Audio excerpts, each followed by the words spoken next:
Farhana's cooking চ্যানেলে প্রতিদিনের মতো আরও একবার স্বাগত জানাচ্ছি সবাইকে নতুন আরেকটি রেসিপি দেখার জন্য। অনেকে আছে জালি বা চাল কুমড়া যেটাই বলেন, এটা খেতে চায় না, একটু পানি জাতীয় বা একটু আলাদা গন্ধ লাগে তার কারণে। তো এভাবে যদি মুরগির মাংস দিয়ে রান্না করা হয় তাহলে কোনো গন্ধ থাকবে না, খেতে কিন্তু দুর্দান্ত লাগবে আর সবাই খুব সহজেই খেয়ে নেবে। তো চলেন মূল রেসিপিতে চলে যাই। প্রথমে যেটা করেছি, চুলায় একটা প্যান দিয়ে দিয়েছি, প্যানে দিয়ে দিয়েছি পর্যাপ্ত তেল। এখন গোটা গরম মশলা, দারচিনি এবং এলাচ দিয়ে দিয়েছি কয়েক টুকরা করে।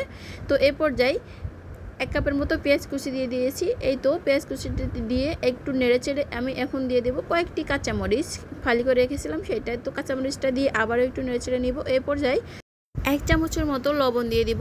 লবণটা দিয়ে পেঁয়াজটাকে একটু বাদামি কালার করে ভেজে নিব। এই তো বাদামি কালার এসে গিয়েছে। এখন যেটা করব, 1 চামচ রসুন বাটা দিয়ে দেবো, 1 চামচ দেবো জিরা বাটা এবং 1 চামচ দিয়ে দেবো আদা বাটা। সব কিছু একসঙ্গে দিয়ে আবারও একটু সুন্দর করে কষিয়ে নিব। মশলাটা যে আলাদা একটা ফ্লেভার থাকে, মানে কাঁচা একটা ফ্লেভার থাকে, সেই ফ্লেভারটা চলে যাবে। এই তো কষানো প্রায় হয়ে এসেছে। এই পর্যায়ে আমি মুরগির মাংসটা দিয়ে দিব। মুরগির মাংসটা দিয়ে একটু মশলার সঙ্গে একটু ভেজে নেব সুন্দর করে। তো এভাবে করে মুরগির মাংসটা যদি একটু ভেজে নেওয়া হয় মশলার সঙ্গে, খেতে কিন্তু দুর্দান্ত হয়। তো এ পর্যায়ে আমি 3 চামচের মতো দিয়ে দিব লাল মরিচের গুঁড়া। আর মরিচটা একটু বেশি দিব, যেহেতু চাল কুমড়া রান্না করছি, চাল কুমড়াটা একটু মিষ্টি মিষ্টি হয় আর খেতে বেশি ভালো হয় না। তো এভাবে করে একটু ঝাল ঝাল করে রান্না করলে কিন্তু খেতে খুবই অসাধারণ হবে, সবাই খুব সহজেই খেয়ে নেবে। তো এভাবে করে আবারও একটু সুন্দর করে কষিয়ে নিলাম। তো এই পর্যায়ে আমি আলু দিয়ে দিলাম। বাঙালি আলু ছাড়া তো চলেই না, তাই 4 টুকরা আলু দিয়ে দিলাম। এটা হচ্ছে আমার ছোটো মেয়ের জন্য, ছোটো মেয়ে আবার আলু ছাড়া ভাত খায় না। তো এই পর্যায়ে আমি 1 চামচের মতো হলুদের গুঁড়া দিয়ে দিলাম। হলুদের গুঁড়াটা দিয়ে আবারও একটু সুন্দর করে নেড়ে চেড়ে মিশিয়ে নিব।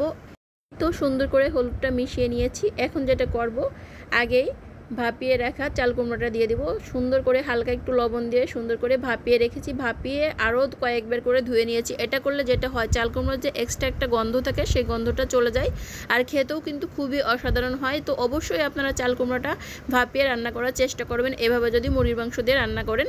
তো এ পর্যায়ে একটু নেড়ে চেড়ে কিছুক্ষণ ঢাকনা দিয়ে রেখে দিব। তো এ পর্যায়ে কিন্তু আমি কোনো পানি দিই নাই। তো এখন যেটা করব, এই তো 3-4 মিনিট পরে ঢাকনা ওঠানোর পরে কিছুক্ষণ একটু নেড়ে চেড়ে দিব। এই পর্যায়ে আমি যে ব্লেন্ডারে বাটনাটা করেছিলাম সেইটা হালকা ধুয়ে একটু পানি দিয়ে দিব। তো এই তো আবারও পানি দিয়ে কিছুক্ষণ ঢাকনা দিয়ে রেখে দিব। এভাবে ঢাকনা উঠিয়ে উঠিয়ে মাঝে মাঝে একটু নেড়ে চেড়ে দিব। তো এইভাবে করে রান্নাটা করব। তো আবারও একটু নেড়ে চেড়ে আবারও কিছুক্ষণ ঢাকনা দিয়ে রেখে দিব, যতক্ষণ পর্যন্ত পানিটা শুকিয়ে না আসবে ততক্ষণ পর্যন্ত একটু সুন্দর করে কষিয়ে নিব। দেখে বুঝতে পারছেন পানিটা অনেকটাই শুকিয়ে এসেছে। একদমই পানিটা শুকানো সম্ভব না, কারণ যেহেতু চাল কুমড়া পানি জাতীয় সবজি। তো যতটা শুকিয়ে এসেছে, এখন যেটা করব, আবারও কিছুটা পানি দিয়ে দিব। তো এই পর্যায়ে অবশ্যই গরম পানি দেওয়ার চেষ্টা করবেন। আমি সবসময়ের জন্য গরম পানি দিয়ে থাকি ঝোলের পানি দেওয়ার সময়। তো এটা দিলে যেটা হয়, খুব দ্রুত রান্না হয়ে যায় আর রান্নাটাও টেস্টটা ভালো থাকে। তো ঠান্ডা পানি দিলে যেটা হয়, আবারও ঠান্ডা হয়ে যায়, রান্নার টেস্টটা বেশি ভালো হয় না। তো এই পর্যায়ে আবারও কিছুক্ষণ ঢাকনা দিয়ে রেখেছিলাম। ঢাকনা উঠানোর পরে দেখলাম যে লবণটা একটু কম হয়েছে, তাই হালকা একটু লবণ দিয়ে দিলাম। এই তো লবণ দিয়ে এ পর্যায়ে যেটা করব, আবার একটু নেড়ে চেড়ে উপর দিয়ে একটু ভাজা জিরার গরম মশলার গুঁড়াটা দিয়ে দিব। আর এটা দিলে কিন্তু রান্নার স্বাদটা দ্বিগুণ বেড়ে যায়। মাশাআল্লাহ, দেখতে অনেক লোভনীয় হয়েছে, খেতে যে কি অসাধারণ ছিল আসলে সেটা বুঝতে হলে অবশ্যই ট্রাই করতে হবে একবার হলেও।